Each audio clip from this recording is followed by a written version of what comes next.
What is up, guys? This is Linthio coming at you with a discussion video today about Malacoda, Netherlord of the Burning Abyss. Effect reads, you can ritual summon this card with the good and evil of the Burning Abyss.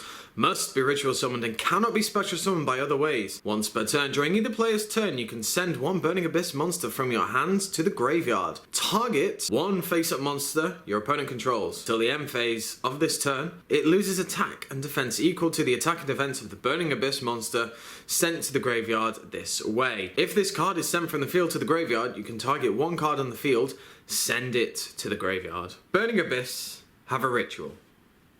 Interesting. It's level 6, it's a dark, and it's a fiend with 2,700 attack, 2,200 defense. Burning Abyss and rituals doesn't really go together in my mind. Now you might automatically think, hey, well, what do you know? Well, that's true, but that's just my opinion.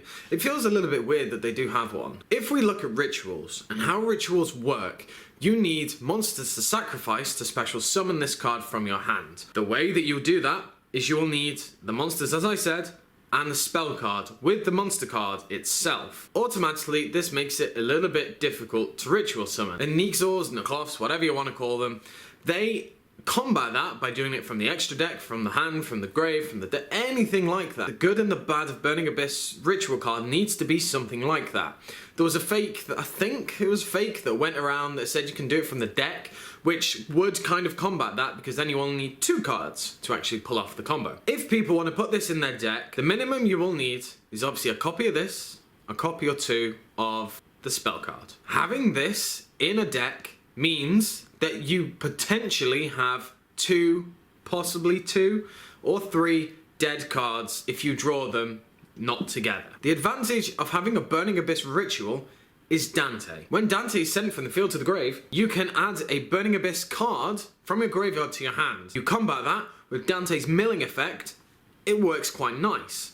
But if you want to consistently get it out, then you might want to look at, say, Preparation of Rites. Preparation of Rites would technically work well because of Dante's milling and so on and so forth. If we look at the actual effect, the discard of BA monster to reduce the attack and defense equal to the attack and defense of the BA monster, it's fine. Like, I don't feel that that's a really strong effect considering that the card is 2/8. I don't feel you should really be struggling to get over that many monsters in this game currently that are going to be higher than 2/7. The one thing that I do like is the fact that it can only be special summoned by ritual summon, because if it could be just ritual summoned and then special summoned from the grave, that might be a little bit crazy.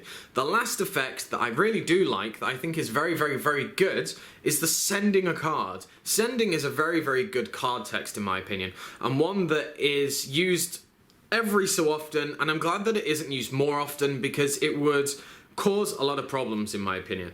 But it does have this card text and it is good. If we look at the BA deck, and cards this can go with, there are a couple of things you can do with it that are quite cute. The fact that you have a Burning Abyss that you're going to tribute off with the effect, the Burning Abyss monsters will get their effects. So you're going to start maybe going plus depending on what you have. And it also combats against the whole neg of ritual summoning, because that's just ritual summoning. You combat it with Fire Lake, which is a crazy card in that deck, and you get to send 4 cards, because Fire Lake will destroy 3, and this will send a 4th. A lot of people have been speaking about Djinns, and Djinns are fiends. They go well with the deck, technically, because Tour Guide's in there, so Tour Guide can search them. Dante can send them into the graveyard with its milling effect if you do manage to hit them. But nevertheless, if this card goes in a Burning Abyss deck, and you put in Preparation of Rites, and you put in Djinns, you're going to hit consistency problems. Burning Abyss are a very consistent deck right now in the form that they are, and I feel that if you add this, then sure, it'll be fine. But if you start revolving around this whole ritual, if you start trying to get this out and adding different things in, I feel that the consistency is going to be hit. I feel that the deck will suffer with this card unless the spell card, which is unconfirmed currently as I am doing this video, really helps. Personally, I know the whole Djinn lock, I know it's cute, but I don't feel that it has its place in this Burning Abyss deck.